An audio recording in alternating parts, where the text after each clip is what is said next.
Walkowski, I'm Joe Jason. Thanks for joining us. Top of the fifth we go. Blue Bombers over the Red Hawks here in the 2013 Marsh Field Baseball Classic. Glad you're with us for this one.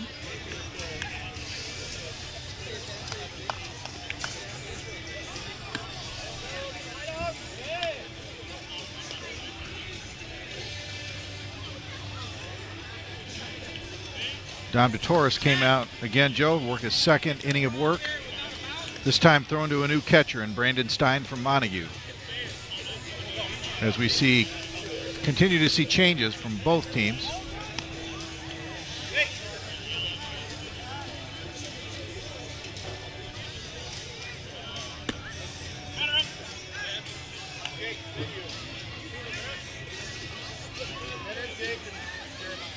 Henry DeCam from West Michigan Christian, left-handed hitter, will step in here in the top of the fifth inning.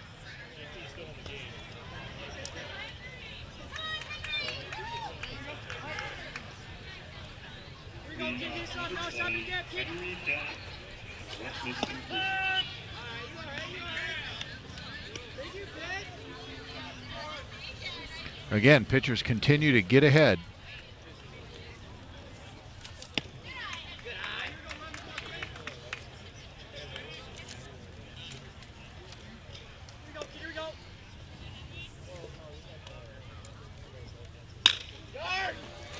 Popped up into left field. And there's one up and one away. Playing the outfield made there by Blake Collins of Ludington.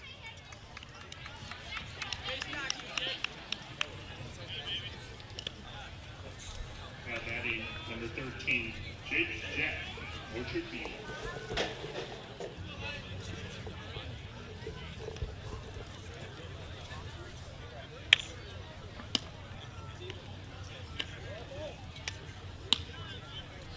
One ball, no strikes on Jake Jett of Orchard View.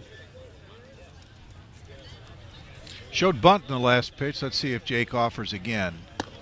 Nope.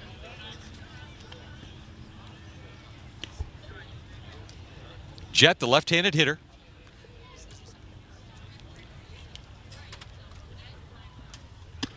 Check swing up high.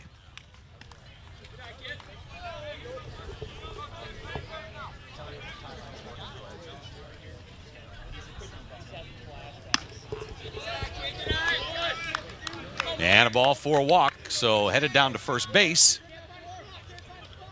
That might be the first base on balls we've seen, I think, tonight, Joe. Again, pitchers have shown great command, have been around the plate. Coming to bat now, Josh Castillo of Hesperia. Good lead at first and pitch inside for ball one. We're batting here in the top of the fifth inning. The red team, the Red Hawks, the all-star team. No runs, one hit, 3 errors they've made. 1-4-0 for the Blue Bombers. And here's the pitch. Strike on the corner. That's a very aggressive lead at first base by Jake Jett. Normally you figure about a 13-foot lead is pretty standard. Yeah, but a name like Jett, you know. Well, that's true. You're going to get your lead that over could there. have something to do with it.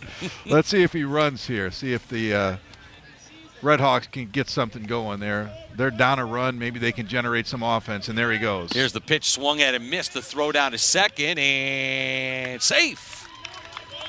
Nice Jett underneath the tag, but what a throw by the catcher. Nice throw by Brandon Stein. Brandon Stein of Montague behind the plate. You know, you're looking for a pitcher to try to get the ball to the plate in about 1.3.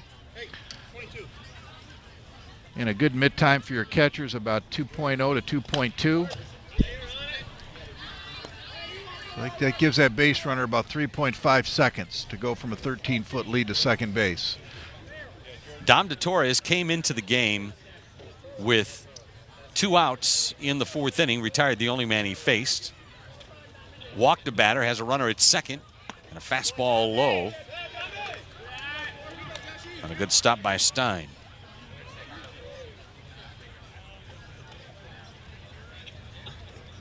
Well, it's 2-2. See if Dom can make it happen right here. Here's the pitch in the dirt.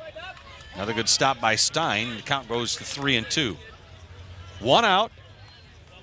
in the top of the 5th, and the Redhawks trying to get something going in this one.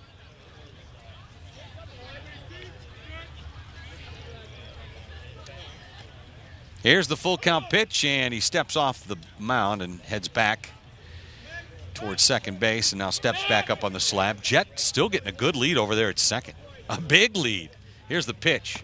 Went 3/4, missed him low, and there's runners at first and second with one out, and the Redhawks kicking up their heels here in the top half of the 5th.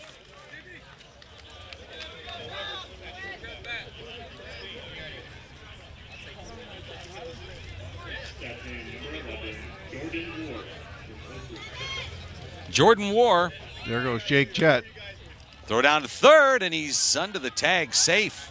I tell you, you got a name like Jet, you got to be expected to be fast. Well, he runs well. He's very aggressive. He had an aggressive primary lead. He's had great secondary leads, and he just took off. It was a good pitch to throw on, but Brandon Stein really had no chance. The ball was a fastball up and away to this left-hand hitter. War waves the bat, fouls it back into the screen. And you could hear it hit right below us. But Jake Jett just had too big a start. There really is not much Brandon Stein could do there. Well, let's see what the Blue Bombers do. They're going to bring the infield in with one out. Runners at second and third. DeTorres ahead in the count 0-2. Slow curve slap toward third. They'll look the runner back to third. Throw back over to first, and that will be 2 down. Good job by the third baseman on a ball that was chopped to him in the air. And the gamble pays off. As a coach, you never like to bring the infield in. But they did there, and they got the ball hit right to the right place and managed to get the out without a run scoring. Another pitching change. This seems to be what they're going to do. They're going to make the changes with 2 outs. And there will be a break in the action. We'll return in just a moment. 2 on and 2 out for the Redhawks. Here in the top half of the 5th, they trail 1-0 to the Blue Bombers. And you're listening to the 2013 Marsh Field Classic from Marsh Field Live on Sunny 97.5 FM.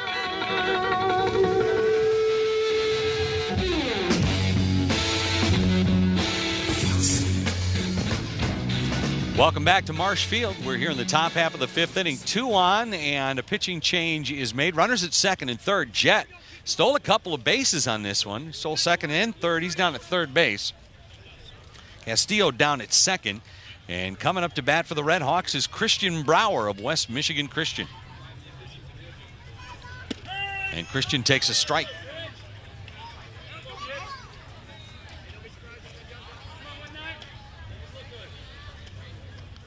Curveball inside.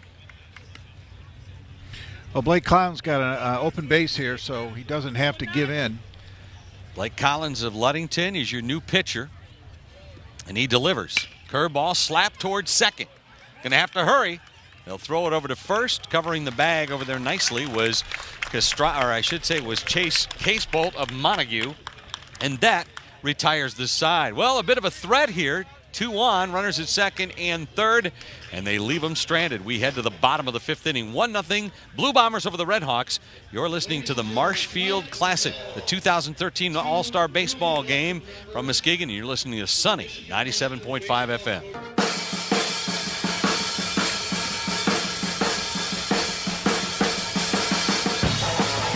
New pitcher from the Big Reds is Michael Brooks of Muskegon, who takes over on the hill for the Redhawks as we head to the bottom half of the 5th inning. The Blue Bombers coming to bat. Joe Jason along with Walt Gokowski. Rick Hickman is down on the field. Standing along the dugout. Hey, long time no here. How's it going down there, Rick? Standing on the deck circle is Chase Casebolt, a name that is certainly not a stranger to fans of sports on WLCS 98.3. Football, basketball. He's going to continue his hard court activities at MCC beginning this fall. I'll tell you what, that community college baseball has got to be kind of a blessing for all the schools around here. I mean, to have baseball at the next level so close to home. You know, it really is. And, more and more kids are becoming a part of that program, local kids. And, Kat Pullman has done a fantastic job there, and that program is growing. And just, again, competed in another regional tournament this past spring, very favorably, I might add. And I'm just glad to see so many of our local young players getting a chance to play college baseball here right in their hometown of Muskegon. Well, Chase Casebolt will bat, and the right-hander fouls one away down to the coach's box. You know, Michael Brooks is a kid from Muskegon High School that we also faced this year in the district tournament, and is just a tremendous competitor. Throws the ball to great locations, and just is tough to beat. We beat him 5-0 and felt very, very fortunate to come away with a win. He battled for 7 innings. 1 ball, 1 strike.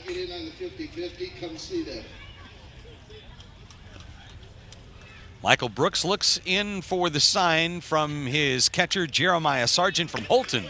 The pitch goes all the way back to the screen for a ball, 2-1. You know, Michael just doesn't 1 and 2, overpower. excuse me, Joe. Doesn't overpower you with his fastball, but again, throws that breaking ball to great location and just competes extremely hard. And that's a strike 3 that goes off the catcher's glove. They'll throw down to first to complete the putout. And there's 1 away in the bottom of the 5th inning. No runs, 1 hit, 3 errors for the Red Hawks. 1 run, 4 hits, no errors for the Blue Bombers.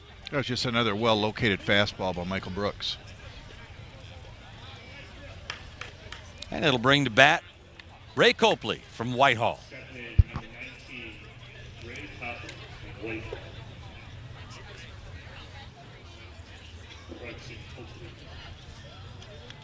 Copley waving the bat, and the curveball sailed over his head. Little tight that time from Michael Brooks inside. He's got to hang on to that one a little bit longer. Didn't finish that pitch. Casted that breaking ball, and that's what happens. Swing and a miss, changed the eye level that time from over his head to at the bill of the cap, and he might have swung at a bad pitch. A little anxious. 1 ball, 1 strike. Infield straight up, and this ball behind Copley. And Brooks having a little trouble with his control here. He has a smile on his face there on the pitcher's mound, and so does the hitter. Now Brooks looks in for the sign. Here's the 2-1 delivery. Fastball down the middle, and it's hit foul and out of play down the left field line. You know, sometimes, Joe, you play in these types of all-star games. There's a lot of kids on each roster. You may get 1, maybe 2 at-bats, and, you know, sometimes the hitters try to do a little bit too much, not as patient as they would be in a normal ball game when they're going to get their 4 or 5 at-bats, so that's fairly common. Here's the pitch in the dirt, and the count will go full on Ray Copley, who's batting in the number 9 spot for Kevin Buschberger and the Blue Bombers. In the bottom of the 5th inning, only 1 run scored in this one. It was all the way in the bottom of the 1st inning. Since then, we've been scoreless. The swing and the miss. Collins went to a fastball, but it was well located at the knees or below in the swing and the miss, and there's 2 down here in the bottom of the 5th. So Kyle Versailles from Reese Puffer High School. Just a really outstanding player. Great speed, outstanding bunter, one of the best bunters I've seen. And you can see he was going to show it there. But we learned a long time ago that if we don't play up in a 4 depth, that he's going to very likely to drop a bunt and beat it out. He's very, very skilled. You know, the corners are back. Third baseman now edging in, but he's still not even with the bag. And the first baseman playing well behind the bag at first. Shortstop, second baseman are deep. As a matter of fact, the second baseman standing almost on the skin of the outfield grass. This one fouled back into the screen, and the count is 1 ball and 2 strikes on Kevin Versailles.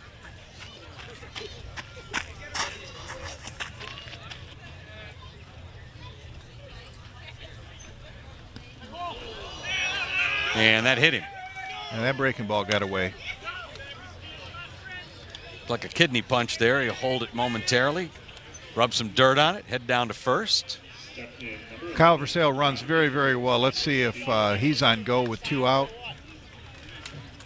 Got Dom DeTorres from Muskegon Catholic coming to the plate, who's an outstanding fastball hitter. This young man can swing the bat, Joe. And if he gets a fastball in the strike zone, he'll deliver the barrel in the right place. Dom DeTorres. He's got that golden dome on for Muskegon Catholic Central, wearing that Gold batting helmet. Dom's swing is very explosive. It's very aggressive.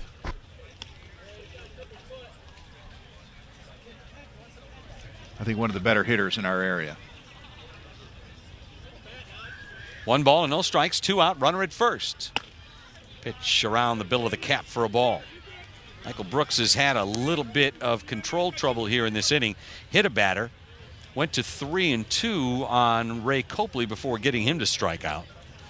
Now here's the pitch, and it's grounded towards third.